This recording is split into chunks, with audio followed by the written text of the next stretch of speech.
Good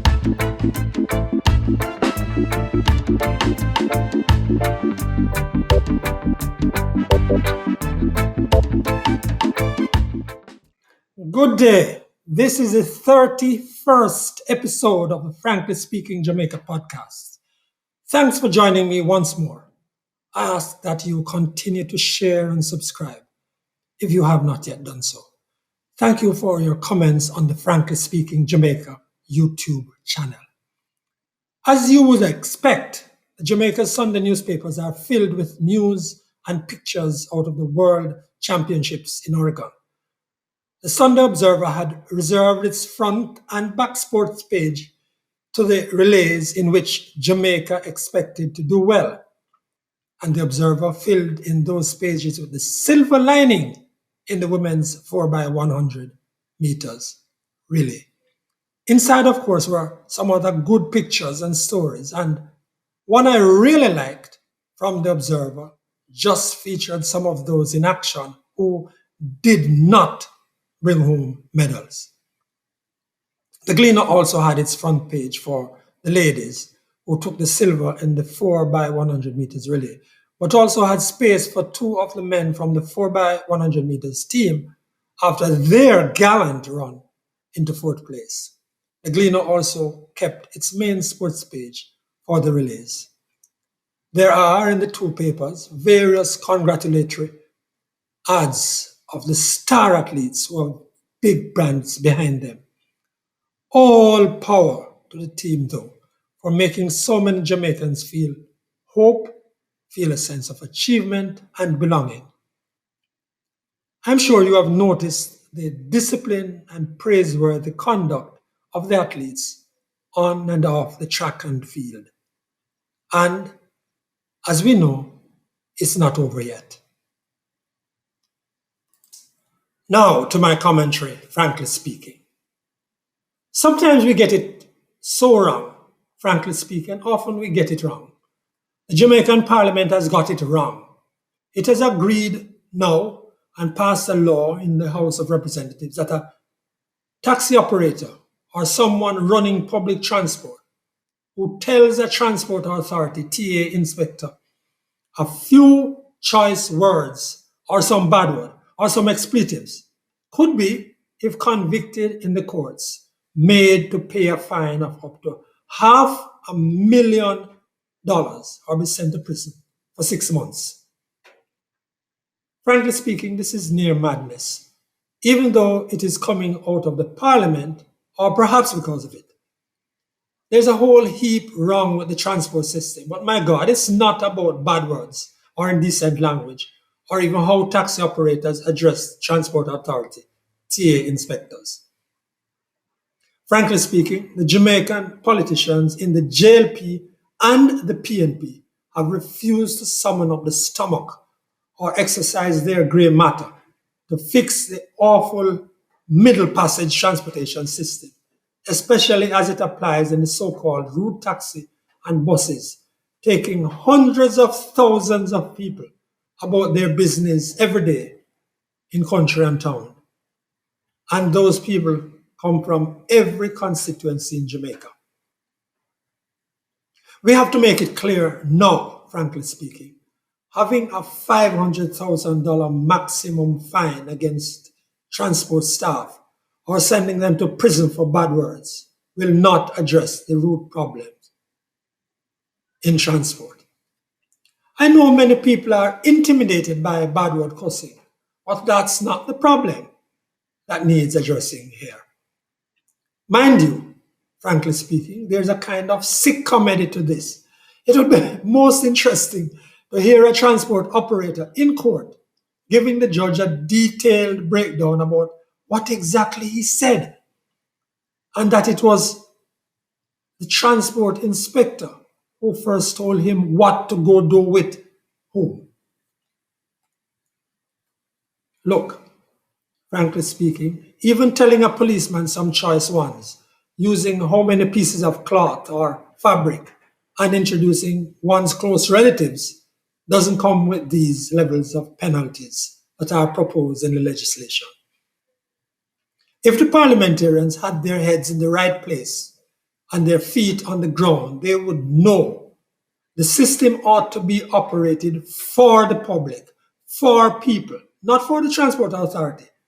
And right now, those people continue to be shafted by a system that's set up to fail, to move people around in indignity, a system that squeezes and squeezes the 40,000 or so people who have invested in it. It's little wonder, though it doesn't excuse it, but it's little wonder that so squeezed and frustrated, they may color their speech. But it's yet another thing again, frankly speaking, for the legislature to respond with a threat of imprisonment of poor taxi and bus operators because they speak their mind in a way many of us would not or wouldn't have to or don't like. What's the fine for carrying 7 people in a car made for 4? What's the fine for carrying 6 children in the back or trunk made for luggage after the seats are full? What's the fine for playing music with 10 expletives in the first stanza and descriptions of the genitalia? None of these carry a $500,000 fine. All of these occur every day in spite of the Transport Authority inspectors. Get real.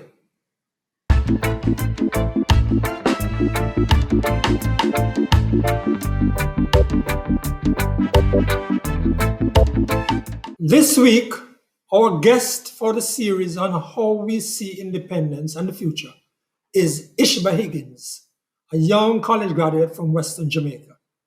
As he'll tell you, he wasn't born anywhere near 1962. In fact, he was born well into the 80s, but he knows what he wants his independent country to look and feel like. I am Ishba Higgins. I'm from the parish of St. James. I was born in 1988, and in 2013 I completed my tertiary studies. I'm now employed as a Dean of Discipline. Now, as a post-independent citizen, what does political independence mean? It basically means we took the first step in becoming a sovereign nation, and we are now responsible for charting our own destiny and working collectively for progress, not only for the now, but for the future generation. It's been 60 years since our independence, and while this was a good thing, it was the first step that we took in becoming recognizing our identity as a nation. While this is good from a political, social, and patriotic standpoint, observing where we're at right now, we still have a lot of work to do as a nation. Where do I see Jamaica? For me, I'm very optimistic. I'm optimistic about my nation and its future. However, I'll be much more optimistic if we were able to manage our crime and violence situation. I believe Jamaica has the potential to be the future hub or the center hub of innovation, technology, human resources, natural resources, and tourism. That is the Jamaica I see in the future. Thank you. That was Ishba Higgins, Dean of Discipline at Anchovy High School, St. James.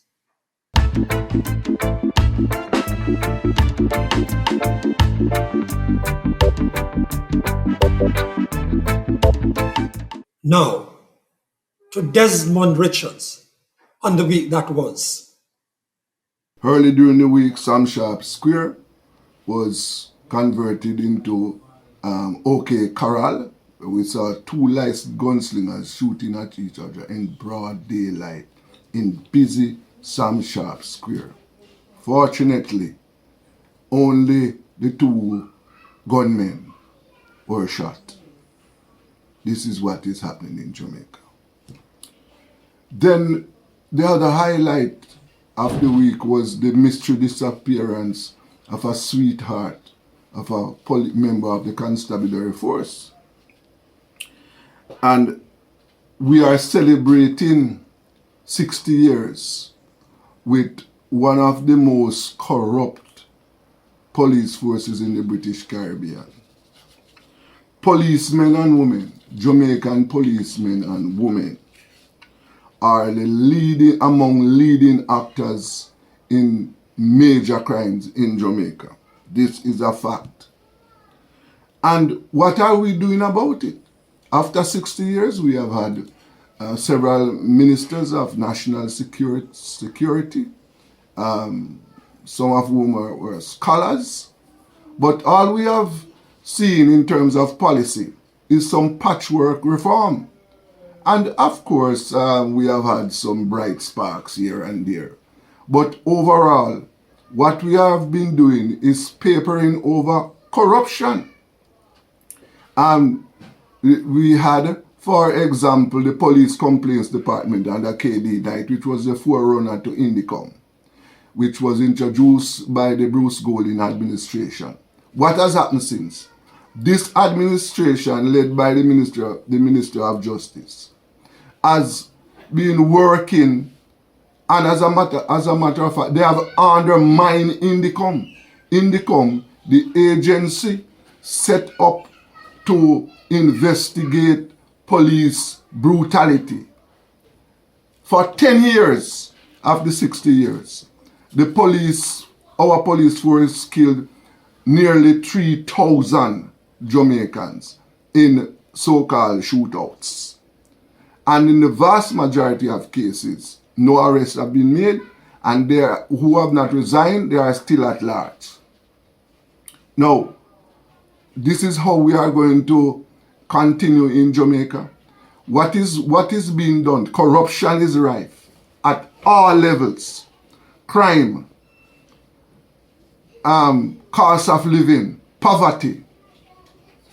And yes, as I said repeatedly in previous podcasts, we have had some economic growth, double digits in some cases. What has escaped us is economic development. Is this how we are going to continue living in Jamaica? That was Desmond Richards, businessman and journalist.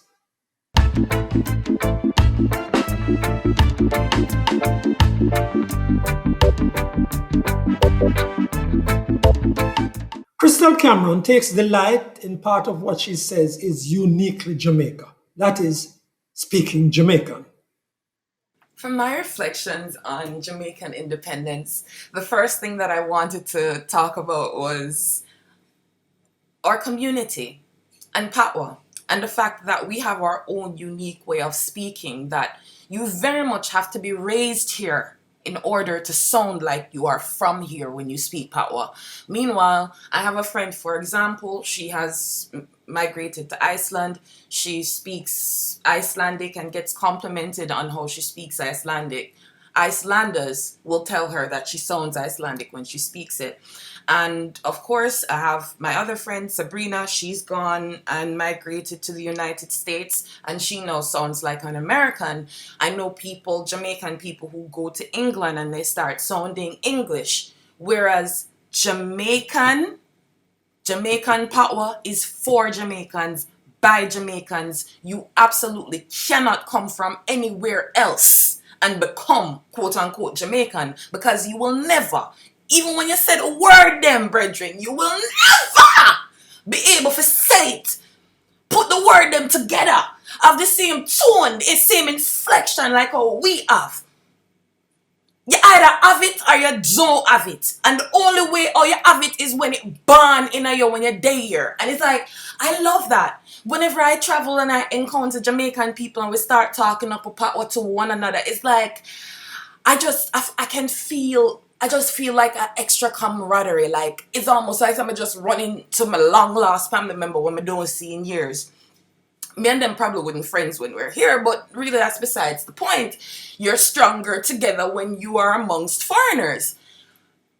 But we're so our own unique language, our own unique flavor, and then as well the humor in it is a humor I love too, because when you say something in a Patwa, it just drop different. When you make a joke in a Patwa, it just lick different. You either get it or you don't get it.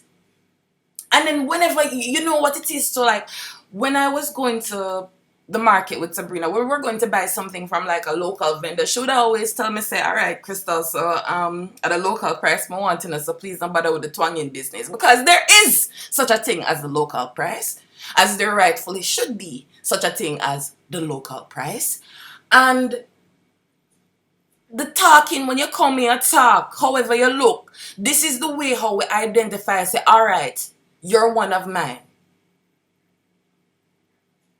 Do you realize how special that makes us? Like, how unique that makes us? It's not like we speak English with a different tone. Like, we have our own spin on English. I just love it. I love it. That's Crystal Cameron, creative and businesswoman.